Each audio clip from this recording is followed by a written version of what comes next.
Welcome to our YouTube channel Mon engineering institute. મિત્રો, આપણે વાત કરીએ આઈએમપી સેશનની. તો વન બાય વન જે થર્ડ સેમિસ્ટરની હવે એક્ઝામ આવવાની છે, શોર્ટલી એનું ટાઈમ ટેબલ આવી જશે અને વન બાય વન દરેક બ્રાન્ચના દરેક સબ્જેક્ટ આપણે કવર કરીશું અને એનાલિસિસ કરીને અમુક આઈએમપી પ્રશ્નો જેથી તમને વાંચવામાં સરળતા પડે અને એક ક્વેશ્ચન ઉપર થોડું એફર્ટ તમે વધારે આપી શકો. તો આજે આપણે વાત કરીશું કે જે ઇલેક્ટ્રિકલનો સબ્જેક્ટ છે, જનરલી આ જનરલ સબ્જેક્ટ છે. મિકેનિકલ વાળા જે તમારા સિનિયર હતા, જેમાં ઓલ્ડ સિલેબસમાં પણ આ સબ્જેક્ટ આવતો હતો, એ કંટ્રોલ એન્જિનિયરિંગ આવતો હતો. અહીંયા છે તમારું subject CST, control system theory. Code છે 3130-905. ભાઈ, આમાં હવે ટોટલ ચેપ્ટર છે 11. જનરલી એક્ઝામ્પલ વાળો આ સબ્જેક્ટ છે.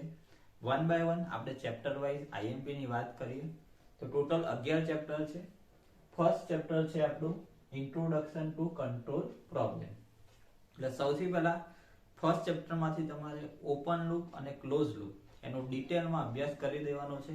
ઓપન લૂપ શું છે, એની ડેફિનેશન શું છે, એના એક્ઝામ્પલ શું છે, રિયલ લાઈફમાં એના એક્ઝામ્પલ શું છે, એના લિસ્ટ કરવાનું છે, બરાબર. અને ક્લોઝ લૂપ શું છે, તો ટૂંકમાં બે પ્રશ્ન છે. પ્રશ્ન હું વાંચી દઉં છું. ફર્સ્ટ ક્વેશ્ચન આ રીતનું છે: draw a neat block diagram of a general close loop system. Explain the role of each of this block in detail. Close લૂપના દરેક બ્લોકનું ડિટેલમાં એક્સપ્લેનેશન કરવાનું છે. ક્વેશ્ચન 2 છે: write a short note on open loop system with real life example. Complete real life example તમારે આપવાનું છે. તો ચેપ્ટર નંબર 1 માંથી બસ તમારે આટલું કરવાનું છે. એક 100% ક્વેશ્ચન હશે. ચેપ્ટર 2 ની વાત કરીએ આપણે તો ચેપ્ટર નંબર 2 છે transfer function and mathematical model of control system. આની અંદર આપણે વાત કરીએ તો સૌથી પહેલા ફર્સ્ટ ક્વેશ્ચન છે: explain the significance of a transfer function stating its advantages and disadvantages. બીજી વસ્તુ, આ ચેપ્ટરમાંથી એક એક્ઝામ્પલ 100% પૂછાશે, જે એફઈ અને એફઆઈ એનાલોગી સિસ્ટમ છે મિકેનિકલ સિસ્ટમમાં, એનો તમારે એક્ઝામ્પલ તૈયાર કરવાનો રહેશે. અને થર્ડ છે derive the transfer function of an armature control DC motor. એટલે ત્રીજો સૌથી મોસ્ટ આઈએમપી ક્વેશ્ચન છે. તો ચેપ્ટર નંબર 2 માંથી બે ક્વેશ્ચન આઈએમપી છે અને એક એક્ઝામ્પલનો ટોપિક આપી દીધો છે મેં. એના રિલેટેડ એક્ઝામ્પલ તૈયાર કરવાના રહેશે. ચેપ્ટર નંબર 3 ટોટલી એક્ઝામ્પલ છે. તમારો એક ક્વેશ્ચન મસ્ટ બી આવશે. ચેપ્ટર નંબર 3 નું નામ છે બ્લોક ડાયાગ્રામ અલ્જેબ્રા અને એમાંથી મસ્ટ બી જે બ્લોક ડાયાગ્રામ હોય એનું રિડક્શન કરવાનો એક એક્ઝામ્પલ 100% આવશે, બરાબર. આગળ આપણે ચેપ્ટર નંબર 5 ની વાત કરી. એના પહેલા હું વાત કરી દઉં કે આની જે પીડીએફ છે, આ જે લખેલું છે એની 1 by 1 page by page PDF છે, એ ટેલિગ્રામ ગ્રુપમાં મળશે. ટેલિગ્રામ ગ્રુપની જે લિંક છે ડિસ્ક્રિપ્શનમાં આપેલી હશે, એમાં જોઈન થઈ જાઓ. વધારાના જે આઈએમપી પ્રશ્નો હશે, પીડીએફ હશે, મટીરીયલ હશે, G2 ને લગતી કોઈ પણ માહિતી હશે એ ગ્રુપમાં નાખવામાં આવશે, બરાબર. તો આગળ આપણે ચેપ્ટર નંબર 4 ની વાત કરીએ તો ચેપ્ટર નંબર 4 નું નામ છે time response analysis. Important chapter અને વેટેજ વાળું ચેપ્ટર છે, એટલે સૌથી વધારે એફર્ટ આ ચેપ્ટર ઉપર આપવાનો છે.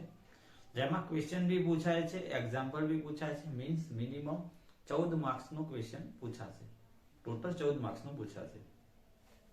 એમાં વાત કરીએ તો સૌથી પહેલો ક્વેશ્ચન છે explain steady state error in details. Explain કરવાની છે અને એના એક્ઝામ્પલ બી તમારે તૈયાર કરવાના છે. ક્વેશ્ચન 2 છે explain about the time constant of first order system. એ જ રીતે સેકન્ડ ઓર્ડર સિસ્ટમ બી દેખી લેવાનું છે, બેમાંથી કોઈ એક પૂછાઈ શકે છે. અને ક્વેશ્ચન 3 છે with a neat sketch explain all the time domain specification. Most IMP question, 3 IMP question છે અને એક્ઝામ્પલ જે ફર્સ્ટ ટોપિક છે સ્ટેડી સ્ટેટ એરર, એમાંથી પૂછાઈ શકે છે. ચેપ્ટર નંબર 5 છે અને એક્ઝામ્પલ રિલેટેડ ચેપ્ટર છે. એમાંથી મસ્ટ બી એક એક્ઝામ્પલ પૂછાશે એક એક્ઝામ્પલ, જેનું નામ છે સ્ટેબિલિટી એનાલિસિસ. અહીંયા મેં નંબર ઓફ જે વારંવાર રિપીટ થાય છે ક્વેશ્ચન પેપરમાં એવા એક્ઝામ્પલ અહીંયા લખ્યા છે.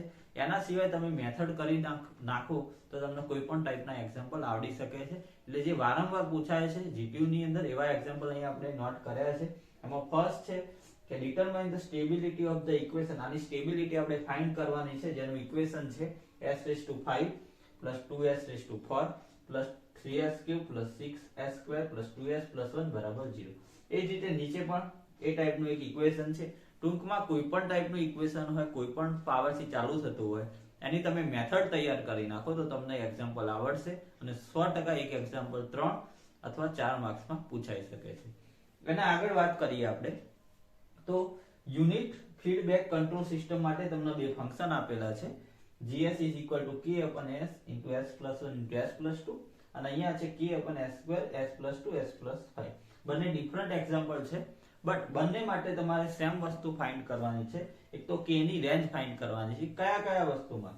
તો એ ફાઇન્ડ કરવાની છે સ્ટેબલ, પછી માર્જિનલી સ્ટેબલ અને અનસ્ટેબલ, અને એના ઉપર પછી એક કોમેન્ટ કરવાની છે. તો ચોથું અને પાંચમું ચેપ્ટર વેટેજ ના આધારે ગણી તો બહુ ઇમ્પોર્ટન્ટ છે અને વધારે માર્ક્સ નું પૂછાય છે. ચલો આગળ આપણે દેખીએ ચેપ્ટર નંબર 6. ઓકે મિત્રો, તો હવે આપણે આગળ વાત કરીએ તો ચેપ્ટર નંબર 6 છે આપણું રૂટ લોકસ ટેકનિક. તો મસ્ટ બી એક એક્ઝામ્પલ રૂટ લોકસ ડ્રો કરવાનો પૂછાશે. અમુક વખતે એવું બી બને છે કે રૂટ લોકસના જે સ્ટેપ છે એ સ્ટેપ પણ 7 માર્ક્સમાં પૂછાતા હોય છે. તો એ ચેપ્ટરમાંથી સૌથી પહેલા રૂટ લોકસ ડ્રો કરવાના જે નંબર ઓફ સ્ટેપ્સ છે એ તૈયાર કરવાના છે અને મસ્ટ બી હશે. અથવા તો તમે ચેપ્ટર તૈયાર કરો, નહીં તો એના સામે તમે ચેપ્ટરને સ્કીપ કરો. પરંતુ મસ્ટ બી પૂછાશે, કાં તો થિયરી કાં તો એક્ઝામ્પલ. તમને કોઈ ફંક્શન આપ્યું હશે, એમાં ડિનોમિનેટરમાં કાં તો લિનિયર ફોર્મ હોય કાં તો ક્વોડ્રેટિક ફોર્મ હોય, પણ મસ્ટ બી રૂટ લોકસનો એક એક્ઝામ્પલ પૂછાશે ને પૂછાશે. તો ચેપ્ટર નંબર 6 માં list all rules to construct the root locus and explain કરવાના છે. ક્વેશ્ચન નંબર 2 છે sketch the root locus of a unity feedback control system with this function and determine the value of k for marginal stability. બરાબર. આગળ આપણે વાત કરીએ chapter number 7 તો frequency response analysis. એમાંથી બે ક્વેશ્ચન છે, બે ક્વેશ્ચન આપણે તૈયાર કરવાના છે. એમાં ક્વેશ્ચન નંબર 1 છે write down the advantage off frequency response analysis, અને ક્વેશ્ચન નંબર 2 છે compare frequency domain analysis with time domain analysis. Theoretical related chapter છે એટલે બે થિયરી આમાંથી તૈયાર કરવાની રહેશે. Chapter number 1 board plot method, most important chapter. જે રીતે રૂટ લોકસ મસ્ટ બી પૂછાય છે એ જ રીતે બોર્ડ પ્લોટ મેથડમાંથી એક એક્ઝામ્પલ 100% પૂછાય છે. ઓકે, તો એની અંદર પહેલા તો બોર્ડ પ્લોટ શું છે, what is the board plot, what is the corner frequency explain. આ થિયરી બી પૂછાઈ શકે છે અને મસ્ટ બી 110% એક એક્ઝામ્પલ પૂછાશે ડ્રો કરવાનું, અને એનો ફેસ અને જે ગેઇન માર્જિન છે એ પણ આપણે ફાઇન્ડ કરવાનું છે. અહીંયા મેં એક ફંક્શન આપ્યું છે, બરાબર. તો એવું જરૂરી નથી કે આ જ પૂછાય, આના રિલેટેડ કોઈ પણ પૂછાઈ શકે છે, પણ આ 100% પૂછાશે. ઓકે, અને રૂટ લોકસ ડ્રો કરવાનું 100% પૂછાશે. બરાબર. ચલો આગળ આપણે ચેપ્ટર નંબર 9 જે છે એની વાત કરીએ. 9 ની વાત કરીએ આપણે તો polar plots and Nyquist stability criteria. તો એમાં 3 ક્વેશ્ચન છે. ફર્સ્ટ ક્વેશ્ચન છે write a brief note on polar plots with a sketch of simple example. Sketch કરવાનો છે અને એક એક્ઝામ્પલ આપવાનું છે. એ રીતે draw the polar plot for the transfer function. અહીંયા એક ટ્રાન્સફર ફંક્શન આપ્યું છે, એના માટે એક પોલર પ્લોટ ડ્રો કરવાનો છે. આ થર્ડ ડ્રો કરવાનો ક્વેશ્ચન છે. First root locus, second Bode plot and then after polar plot. Number 3 question છે ચેપ્ટર 9 માં explain most time equation, explain Nyquist stability criteria નો ક્રાઇટેરિયા એક્સપ્લેન કરવાનું છે. તો આ મોસ્ટ ટાઈમ છે 100% પૂછવાની possibility Nyquist stability criteria. Chapter number 10 છે ઇન્ટ્રોડક્શન ટુ કંટ્રોલર ડિઝાઇન. આ થિયોરિટિકલ ચેપ્ટર છે, એમાં ગમે તે કંટ્રોલર પૂછાઈ શકે છે. એમાં જે પીઆઈડી કંટ્રોલર છે એ આઈએમપી છે. અને સેકન્ડ જે ક્વેશ્ચન છે explain the integral controller mode state in characteristic. Okay, chapter number 11 state variable analysis. એમાં જેના એડવાન્ટેજ છે વેરિયેબલ એનાલિસિસ ના, એ એડવાન્ટેજ આપણે કરવાના છે કન્વેન્શનલ ના કમ્પેરમાં. પછી આ બધા જે ટર્મ્સ છે બધા ઇમ્પોર્ટન્ટ છે. સ્ટેટ વેરિયેબલ, સ્ટેટ વેક્ટર છે, સ્ટેટ ટ્રેજેક્ટરી છે, સ્ટેટ સ્પેસ છે. આ બધા ટર્મ્સ ઇમ્પોર્ટન્ટ છે. ઓકે, અને લાસ્ટ જે છે ચેપ્ટરનો last question explain about state space modelling. તો આ હતા આપણા ટોટલ કંટ્રોલ થિયરીના જે કંટ્રોલ સિસ્ટમ થિયરી છે એના totally chapter wise IMP example અને આઈએમપી થિયરી. હવે નેક્સ્ટ આઈએમપી સેશનની અંદર આપણે બીજો એક સબ્જેક્ટ લઈને આવીશું, એનાલિસિસ કરીને એમાંથી આઈએમપી ક્વેશ્ચન નીકાળીશું. 100% આઈએમપીના એવું નથી હોતું કે બધા જ ક્વેશ્ચન પૂછાય, બટ પાસિંગ માર્ક્સના ક્વેશ્ચન આમાંથી આવી જતા હોય છે.